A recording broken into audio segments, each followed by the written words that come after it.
Evidence from Sharia court records showed these newly freed slaves were usually readily and willingly accepted into Ottoman society, particularly in smaller towns, Again, and white enjoyed a people large degree of economic and social independence.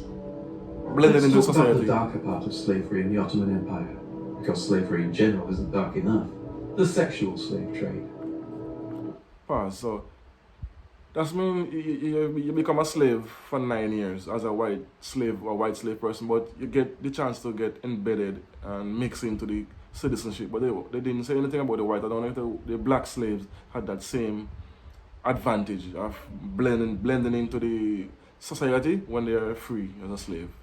Let's continue. The sexual slave trade in the Ottoman Empire can be divided into two categories. Young girls taken during war raids or sold to slavery by their impoverished families, and those who resided in the imperial harem. The lesser fortunate female sex slaves were expected to be freely sexually available to their male master, although not the husband of a female master, and often lived in part of the harem. But they did have certain rights not afforded to other women in slavery. Lucky them. If a harem slave were to find herself pregnant, she could not be sold into further slavery and would be freed upon her master's death, and any child was born free and could not be sold or given away. Young boys were also victims of sex. Stick up in. So you see, again, even though a white slave get pregnant during the Ottoman Empire slave times, if the white person if a white slave get pregnant, when the child that child is born a free person, and also the mother cannot be sold into slavery, and the master, they get freed if the master died. So there's three provisions there was in the law for white slaves. Compared to black slaves in general, worldwide, ever since slavery started, if you're black, you're enslaved. If you make a child during enslavement, that child is still a slave. That child have no rights as well.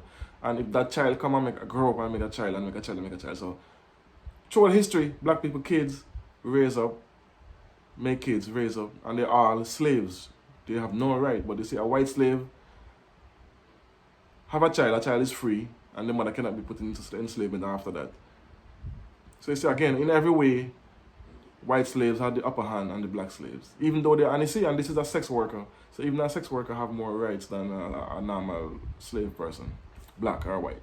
Sexual slavery, although they usually worked in bathhouses. And boys. Now they're saying boys, so this means... What may seem strange to modern day sensibilities is that being sold into sexual slavery wasn't necessarily considered a bad thing. In fact, although many were tragically sold out of desperation and poverty, even more were sold with the intention of utilizing the upward social mobility that came with a position as a sex slave, especially if you managed to secure a position in the imperial harem. Most sources regarding the imperial harem are sensationalist, written with a high degree of exaggeration and not much proof of the truths behind the tales, particularly in the case of Western writers. This is because many Ottoman citizens themselves did not know of the goings-on in the imperial harem, with all those contained within kept separate from society and sworn to silence of its secrets. Slaves within the imperial harem, known as concubines, used their position for social mobility, and often had greater freedom and luxuries than many free people. They were guarded 24/7 by black eunuch slaves and enjoyed... Stick up in. So you see, the white sex slave workers, which sometimes they was used as concubines, so they have to be available to everyone in the household except if the master is married. That's what they're saying, but we know how that works already. But the sex worker slave have rights that the other normal white slave doesn't have. So it's like it's a leg up. If you're sleeping with a general or a high-ranking person, then that gives you a certain level of respect among your peers, the other slave owners. And don't forget, you see, again, they use... So black people have been enslaved, but this one, in this sense, they turned all the men into eunuchs, which means cutting their dicks off. So they're to guard the sex workers for during the Ottoman Empire. So that's a double-edged sword they get there. They cut your dicks off for one, and then put you to guard the white slaves. So it's like a double whammy, basically. Positions of power, the ability to become wed to a high-ranking official, or even one of the Sultan's wives, whereby, particularly in the period 1533 to 1636, they wielded great political power, having the ears of many influential white men. sex slaves However, wield great power during that forced, time, even though they're slaves in the 15th century, to 16th submit to the century. men around them whenever they desired, and without choice of their suitor. Limited sources suggest very few harem slaves were ever freed from their concubine positions. Let's go back to the 14th century and the young boys who served in the Ottoman military branch, the Janissaries. The Janissaries were young boys taken as blood tax, or devshirme, at the end of battles and assimilated into the elite Ottoman army. Their taking was justified by the Sultan as part of the Islamic law that said the Sultan was entitled to 1/5 of booty collected in battle.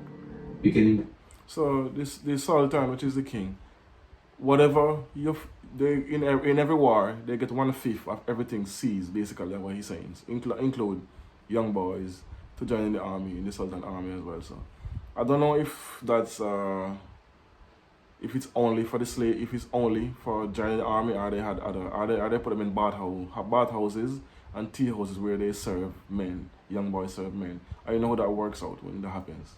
The third Sultan Murad I, who believed humans were a valid part of this booty. After their capture, the boys were forcibly circumcised, converted to Islam, and became part of an intense slave soldier regiment where they were subjected to extreme discipline, becoming highly focused elite soldiers. Yeah, I can see the Janissaries were forbidden to grow beards or marry before aged 40, and expected to show complete and utter loyalty to the emperor. Stick up in. So even though, you see, these white slaves again, they took them from young, ingrained them into the army, train them, they have to get married by age 40. That means they pick a wife, they choose a wife for you, or you choose your own wife. Most likely, they're going to choose a wife for you. You have to, and you have to grow your beard out. So again, you see all these amenities the white slaves got, and you're not hearing nothing about the black slaves. Because again, they give them, the black slaves treated as lesser than the white slaves. They pay less for them, they give them less task, important tasks to do. And even in this sex work, they don't have that much. They don't talk about the black slaves in the sex work either, because they use the black men, the eunuchs, to watch the white slave girls, because they was important because of who they were sleeping with, basically. They received wages, were supported in battle, and became one of the first regiments to train in the use of firearms in the later centuries of the empire. In some cases, officials were even bribed by parents to take their children in the hopes of improving their socio-economic status. Yeah, I would do the same thing. In the 1600s, living then, the need for Janissary troops outweighed the number of boys drafted, raise and become influential. Conscription to the Janissaries was abolished, allowing freeborn Muslims to join their ranks and capitalize on the potential to improve their socio-economic status. White slavery in the Ottoman Empire is not as black and white, pun not intended, obviously, as it seems in other areas and periods of time. Our lack of sources paints an incomplete picture of slavery and how slaves were treated in the empire, but what we do know creates a multifaceted and not wholly negative picture, as it does. Okay, let me stop it there. So, I tell this video came from the YouTuber A Day in History. I'll put a link in the description below, so you can go and check out the video in its entirety and subscribe to that channel as well. So, final thoughts. Yes, there was slavery, white slaves in the Ottoman Empire, which was started in the 1300 century to the 1700 century. I think they like 600 years they had that grip on Europe, part of Asia, and part of Africa. But again, they treat white slaves better. They pay more money for white slaves. They use the black slaves to watch the white slaves. And they don't enslave blacks as long as white slaves. And that's the only advantage you have to have being a black slave. Then is you get to be only enslaved for 7 years. But I don't know if they ingrate them into the society, because I have to look to that, because it wasn't specified. But they do say white slaves are ingrained into the society to become a citizen after 9 years of service. and they prove their loyalty. And if they get pregnant, they get released early, and the child is born a free Muslim, a free citizen. Compared to the black slave, when you see if a black can make a child, that child is a slave. And that goes on for generation on top of generation. But obviously too, the Muslim world, which is the that's in Turkey, they treat slaves different from the white people. So you see, even during slavery, they didn't treat them like how the whites treated the blacks. In the 16th century, 15th, 14th century, when they started the slave trade from Africa, when they started, because again, the Arabs treated the black slaves worse because they were the first to get enslaved Africans from Africa. They had the means, the finance and the ships to do that until it becomes worldwide.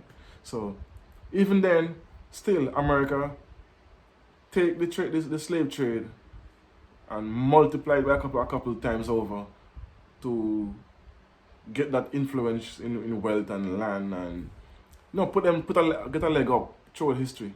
So even when they are slaves, they still have a leg up. So anyway, as I don't know, it is a nice look at the Ottoman Empire. Next, I'm gonna do a video on the Chinese and the Japanese as well. So anyway, you don't know what it is. It's the Washington XXN podcast again. Don't forget to subscribe. Peace, one love, boom.